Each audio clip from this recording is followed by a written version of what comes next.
Hello guys, आज के video में हम लोग फोटोन थ्योरी ऑफ लाइट सीखने वाले हैं। तो देखिए, चलिए स्टार्ट करते हैं। जो फोटोन थ्योरी ऑफ लाइट है, तो जैसा कि आप जानते हैं 11th में भी पढ़ चुके हैं केमिस्ट्री में कि जो इलेक्ट्रॉन होते हैं, जो पर्टिकुलर इलेक्ट्रॉन होते हैं, वो कैसा दो नेचर शो करते हैं। Dual nature, have dual nature. कौन कौन से नेचर? एक वेव वाला नेचर, एक पार्टिकल वाला नेचर। ठीक है, तो जैसा कि आप जानते हैं कि वेव का स्पीड कितना होता है। वेव का स्पीड, वेव का एग्जैक्ट स्पीड कितना होता है?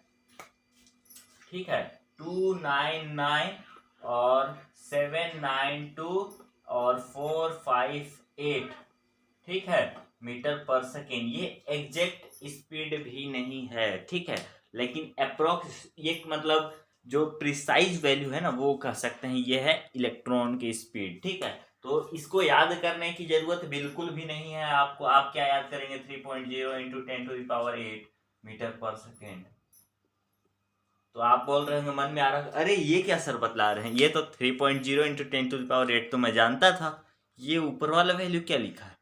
तो इसको आपको याद करने की जरूरत बिल्कुल भी नहीं है। ठीक है, मैंने आपको बस ये नॉलेज था मेरे को, इसलिए मैंने बतला दिया। ठीक है, अब देखिए जो फोटोन थ्योरी ऑफ लाइट है, ठीक है, फोटोन थ्योरी ऑफ लाइट है, जैसा कि मैंने बतलाया इलेक्ट्रॉन डुअल नेचर शो करते हैं यहाँ पे।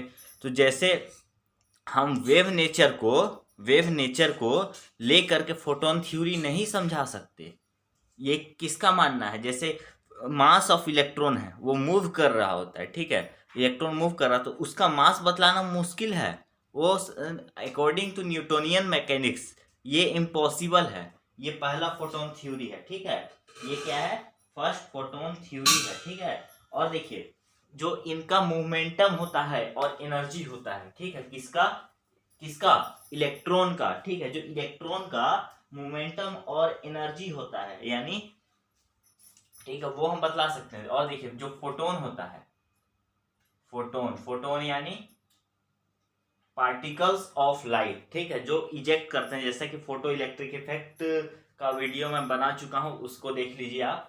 तो जो इजेक्ट करते हैं, तो वो क्या होता है? लाइट के पार्टिकल फोटोन होते हैं। तो इसका जो एनर्जी होता है ना, इसका एनर्जी और मोमेंटम,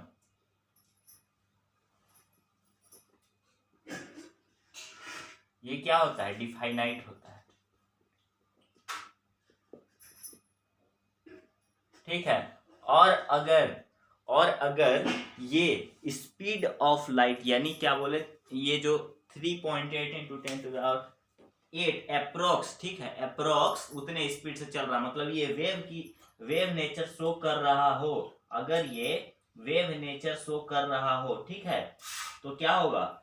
इसका जो एनर्जी और मोमेंटम होगा ना, एनर्जी और मोमेंटम, उसको हम लोग क्या मान लेते हैं? एनर्जी को मान लेते हैं ई, और मोमेंटम को मान लेते हैं, मोमेंटम को क्या मान लेते हैं? पी मान लेते हैं, ठीक है। और जो फ्रीक्वेंसी होता है, फ्रीक्वेंसी होता है, उसको क्या मान लेते हैं? उसको म्यू मान लेते हैं, ठीक है, ऐसे लिखते हैं म्यू। और जो हमारा, ठीक है, जो फ्रीक्वेंसी हो गया। अब वेवलेंथ जो होता है, वेवलेंथ, ठीक है, उसको क्या मान लेते हैं? लेमडा, ठीक है। तो इसमें जो रिलेशन होता है ना, ई की वैल्यू होती है, ई की वैल्यू क्या होती है? एच सी बाई लेमडा, या फिर एच म्यू, ठीक है। और पी की वैल्यू क्या होती है? एच बाई लेमडा, ठीक है, या फिर ई बाई सी भी लिख सकते हैं। तो यहाँ पे सी बोले तो क्या? Speed of light. और एच क्या है? H Planck constant, very important concept, ठीक है। एच क्या है? प्लांक कांस्टेंट, ठीक है, प्लांक, ठीक है, कांस्टेंट। राइटिंग फॉर टीचर कोई दिक्कत नहीं है, चलेगा, समझ आना चाहिए आपको। प्लांक कांस्टेंट ये जो होता है कांस्टेंट है, ठीक है। इसकी वैल्यू कितनी होती है? इसकी जो प्लांक कांस्टेंट की वैल्यू होती है, वो कितनी होती है? 6.626 इंटू 10⁻⁻34 जूल सेकेंड, ठीक है, जूल सेकेंड। ये क्या होती है? आपकी यूनिट होती है जूल सेकेंड। और जो ये हो गया ना, ये प्लांक कांस्टेंट है। अगर आप इसको इलेक्ट्रॉन वोल्ट सेकेंड में लिखना चाहे, जैसे कि जूल के जगह पे इलेक्ट्रॉन वोल्ट भी लिख सकते हैं, ठीक है। तो यहाँ पे उसकी वैल्यू कितनी हो जाएगी, यहाँ लिख देता हूँ, इज इक्वल टू 3.1, ठीक है, 3.1 इंटू 10⁴, सॉरी एक सेकेंड, ये तो वो था। चलिए यहाँ पे क्या हो जाएगा, 4.136 इंटू 10⁻⁻15 जूल सेकेंड। ये क्या होती है, प्लांक कांस्टेंट की वैल्यू होती है। तो इसको आप दिमाग में गांठ बांध ले और इसको आप याद कर लें, ठीक है। ये आप देख सकते हैं 4.186 इंटू 10⁻⁻15 जूल सेकेंड। सॉरी दिख नहीं रहा था आपको, चलिए कोई दिक्कत नहीं, आप नोट कर लीजिए। मैं फिर से बोल देता हूँ, 4.136 इंटू 10⁻⁻15 जूल सेकेंड, ठीक है। आप देखिए जो टोटल मोमेंटम है ना, टोटल मोमेंटम और टोटल एनर्जी, ये क्या होता है, ये ओवरऑल में क्या होता है, कंजर्व्ड रहता है, कंजर्व्ड,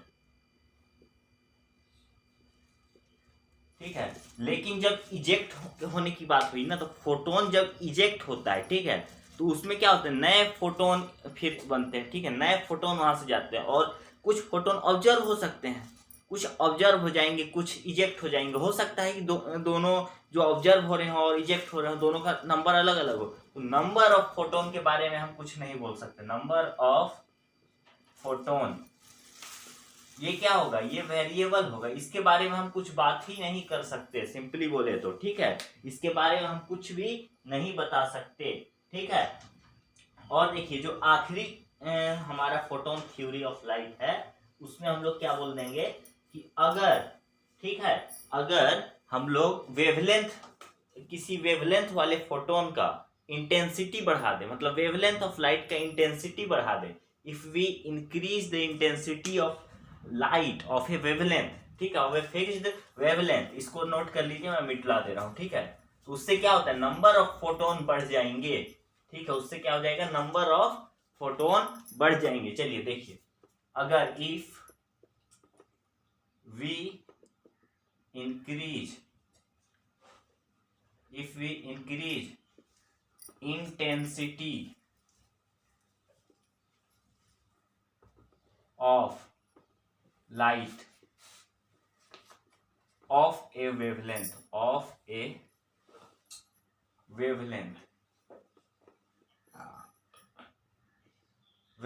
ठीक है, ऑफ ए वेवलेंथ।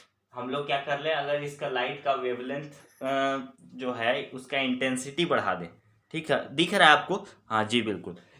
अगर इसका हम लोग इंटेंसिटी बढ़ा दे तो इससे क्या हो जाएगा, इससे नंबर ऑफ फोटोन क्या हो जाएंगे, इंक्रीज हो जाएंगे। नंबर ऑफ फोटोन क्या होंगे, इससे इंक्रीज हो जाएंगे, ठीक है। और इसी से हम लोग बोल देंगे कि नंबर ऑफ फोटोन वो इंक्रीज हो जाएंगे, तो इससे क्या हो जाएंगे, जो नंबर ऑफ फोटोन पर्टिकुलर पर एरिया में, ठीक है, जो पास हो रहे थे वो बढ़ जाएंगे। तो मान लीजिए ये एरिया में पहले x पास हो रहे थे, तो हो सकता है इंटेंसिटी बढ़ाने पे 2x या फिर 3x ऐसे कुछ पास होने लगे, ठीक है, या फिर 3/2x, क्योंकि वो भी तो x से ज्यादा है ना। तो पर्टिकुलर उस एरिया में, ठीक है, उसी एरिया में ज्यादा number of photon pass out करने लगे। तो यही जो है फोटोन थ्योरी ऑफ लाइट है। अगर ये पॉइंट को आप नोट कर लीजिए, और अगर वीडियो अच्छा लगता है तो लाइक जरूर करें, जिससे हमें नए वीडियो बनाने के मोटिवेशन मिल सके। धन्यवाद।